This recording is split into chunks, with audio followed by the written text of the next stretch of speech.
अस्सलाम वालेकुम first year students. Probability का चैप्टर 6 उसकी कंटिन्यूस में नेक्स्ट लेक्चर है। आज हम क्वेश्चन नंबर 19 से लेके और 23 तक करने जा रहे हैं। अगेन क्वेश्चन जो हैं वो बॉक्स से रिलेटेड हैं या कार से रिलेटेड हैं, तो जो कॉन्सेप्ट हम सीख चुके हैं उसी की कंटिन्यूशन में आगे चलते हैं। लेट्स स्टार्ट, स्लाइड पे चलते हैं। क्वेश्चन नंबर 19 ये रहा आपके सामने। A set of 8 cards contains 1 joker, यानी 8 कार्ड्स का एक पैकेट है, उसमें एक जोकर भी शामिल है। A and B are two players, A और बी मिल के कोई गेम खेलते हैं। फिर चूज़ 5 कार्ड्स एट रैंडम, और वो दोनों मिलके उसमें से 5 कार्ड्स सेलेक्ट करते हैं। B takes the remaining card, इसका मतलब है जो टोटल 8 कार्ड्स हैं उसमें से 5 कार्ड ए ने ले लिए और बाकी जो 3 बच गए वो बी को मिल गए। What is the probability that A has the joker, probability find करनी है कि जो जोकर है वो ए के पास है, यानी जो ए ने 5 कार्ड सेलेक्ट किए हैं उनमें से एक जोकर है। तो सबसे पहले हम इसको ब्रेकअप कर लेते हैं, ग्रुप में बॉक्स बना लेते हैं कि टोटल 8 कार्ड हैं हमारे पास, जिसमें एक जोकर है, इसका मतलब बाकी 7 नॉन जोकर्स होंगे। और हमें ड्रॉ कितने करने हैं, 5। तो सबसे पहले हम सैम्पल स्पेस बना लेते हैं, वही 8C5। तो 8C5 का आंसर आ गया हमारे पास 56। अब हम इवेंट को डिसाइड कर लेते हैं कि let event A B that A has the joker, कि ए के पास जोकर होगा। ऑब्वियसली जो ए के पास जोकर होगा उसने जो 5 कार्ड्स लिए उसी में से एक आएगा, उसके पास जोकर होगा। तो इसका मतलब है हम क्या करेंगे कि देखेंगे अगर ए के पास पॉसिबिलिटी क्या है कि अगर उसके पास जो 5 कार्ड्स थे उनमें से ही उसने एक जोकर होगा, तो जोकर तो क्योंकि एक है तो 1C1 लिखेंगे, यानी एक जोकर उसको मिलेगा। तो बाकी जो उसके पास कार्ड हैं, अब वो बाकी 4 जो होंगे वो नॉन जोकर्स होंगे, लेकिन वो कहाँ से निकलेंगे, वो नॉन जोकर्स में से निकलेंगे। यानी टोटल 8 कार्ड थे जिसमें से एक जोकर था, वो तो उसके पास आ गया। अब इसका मतलब है बाकी जो रिमेनिंग 7 कार्ड हैं उनमें से जो 4 कार्ड होंगे वो उसके पूरे होंगे, ताकि वो 5 कार्ड्स अपने कंप्लीट कर सके। क्योंकि एंड आ रहा है तो इसलिए मल्टीप्लाई कर देंगे कि उसके पास 1 जोकर है एंड 4 नॉन जोकर्स हैं, तो 1 जोकर जोकर में से निकलेगा और जो नॉन जोकर्स हैं वो नॉन जोकर में से निकलेंगे। तो 1C1 multiplied by 7C4, answer आ गया हमारे पास 35। So probability of the event A is equal to 35/56, which is equal to 5/8। Next question number 21। In a poker hand consisting of 5 card, again एक game का नाम है पोकर हैंड जिसमें 5 cards होते हैं। What is the probability of holding 2 aces and 2 kings, यानी पहला part जो है उसमें बताना है कि जो 5 हैंड के कार्ड्स हैं किसी के पास 5 कार्ड, उसमें से 2 एसेस हैं और 2 किंग्स हैं। और सेकंड पार्ट है कि वो पाँचों के पाँचों कार्ड जो हैं वो स्पेड से बिलोंग करते हैं, यानी 5 स्पेड कार्ड्स हैं उसके पास। सबसे पहले सैम्पल स्पेस बना लेते हैं। तो टोटल 52 कार्ड्स होते हैं पार्ट 1 के लिए। क्योंकि इसमें एसीज और किंग्स की बात हो रही है तो मैंने बता दिया कि there are 4 aces and 4 kings, और टोटल कार्ड हमने ड्रॉ करने 5। तो पहले हम सैम्पल स्पेस बना लेंगे 12C5 करके। तो 12C5 की वैल्यू, सॉरी 12 कह रहा हूँ, 52C5। तो 52C5 की वैल्यू आ गई 2598960। अब हम फाइंड करते हैं कि अगर उसके पास 2 एसिस और 2 किंग्स होंगे तो ऑब्वियसली 2 एसिस इन 4 में से निकलेंगे और 2 किंग्स भी इन 4 में से निकलेंगे, और जो पाँचवा कार्ड जो होगा वो इनके अलावा, यानी 8 कार्ड्स के अलावा जो बाकी 44 कार्ड्स बचेंगे वो पाँचवा कार्ड उसमें से निकलेगा। तो लेट इवेंट ए है कि 2 एसिस एंड 2 किंग्स, तो उसको लिखेंगे 4C2 multiplied by 4C2 and 44C1। क्यों? क्योंकि 4 एसिस में से 2 एसिस निकल गए, एंड की वजह से मल्टीप्लाई आ गया।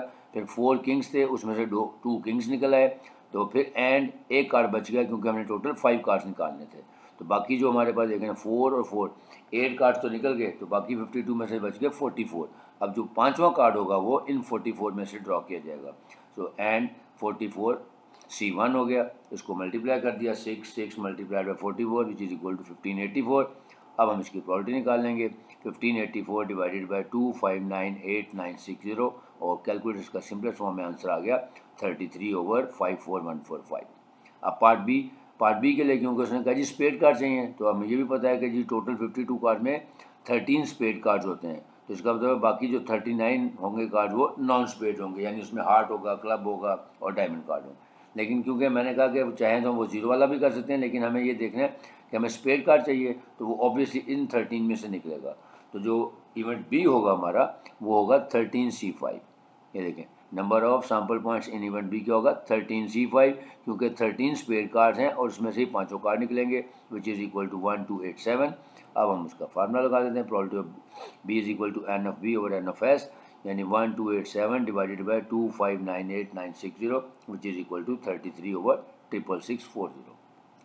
नेक्स्ट एक क्वेश्चन और देख लेते हैं। Question number 23। A marble is drawn at random from a box containing 10 red 30 white. यानी एक मार्बल बॉक्स है जिसमें मार्बल्स के पीस पड़े हुए हैं, जिसमें 10 रेड हैं, 20 ब्लू हैं, 30 वाइट हैं और 15 ऑरेंज का मार्बल्स हैं। उनमें से सिर्फ एक ड्रॉ करना है हमने। फाइंड क्या करना है? Find the probability that it is an orange और रेड, यानी ऑरेंज है या रेड है, तो उसका मतलब है और है, तो दोनों को ऐड कर लेंगे। यानी ऑरेंज में देखेंगे कितने पास, हमारे पास 15 है और रेड कितने हैं 10, तो 15 और 10 को ऐड कर लेंगे, यानी वो 25 में से एक ड्रॉ होगा। सेकंड में नॉट रेड और ऑरेंज, यानी वो रेड और ऑरेंज नहीं होगा, तो क्या करेंगे टोटल 75 में से पहले रेड और ऑरेंज को माइनस कर देंगे, यानी रेड है हमारे 10 और ऑरेंज 15, तो 75 में से इन 25 को माइनस कर देंगे, तो वो जो मार्बल होगा वो आउट ऑफ रिमेनिंग 50 में से आएगा। फिर नॉट ब्लू, तो नॉट ब्लू में क्या करेंगे, ब्लू को छोड़ के बाकी निकाल लेंगे, यानी 75 में से 20 निकाल देंगे तो 55 में से निकलेगा। फिर रेड वाइट और ब्लू इन तीनों को प्लस कर लेंगे। अब इसको सॉल्व करते हैं प्रॉपर तरीके से। सबसे पहले हमारा सैम्पल स्पेस बन गया, 75 टोटल है और 1 ड्रॉ करना है, तो 75 C1 मीन 75।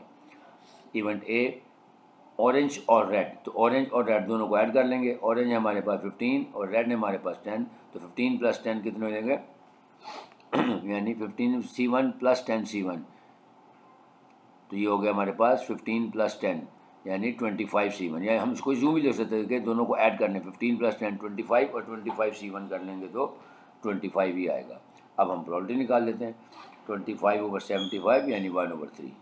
पार्ट नंबर 2,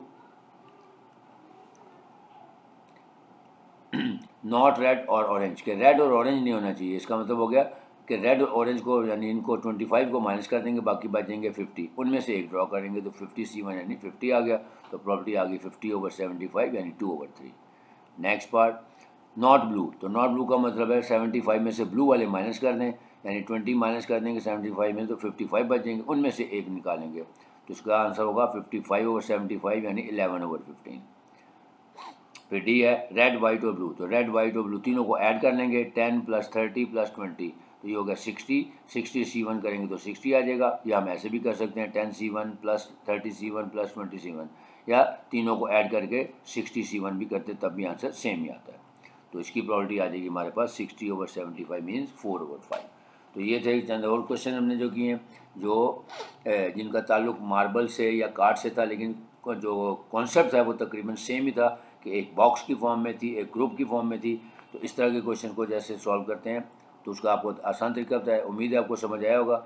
अगर आपको वीडियो पसंद आई है तो काइंडली इसको लाइक भी करें, शेयर भी करें, और अगर कोई कमेंट सजेशन भी है तो वो आप कमेंट बॉक्स में कर सकते हैं। इंशाल्लाह चंद मज़ीद क्वेश्चन के साथ आपसे जल्द मुलाकात करूँगा। इजाज़त चाहूँगा। अल्लाह हाफ़िज़।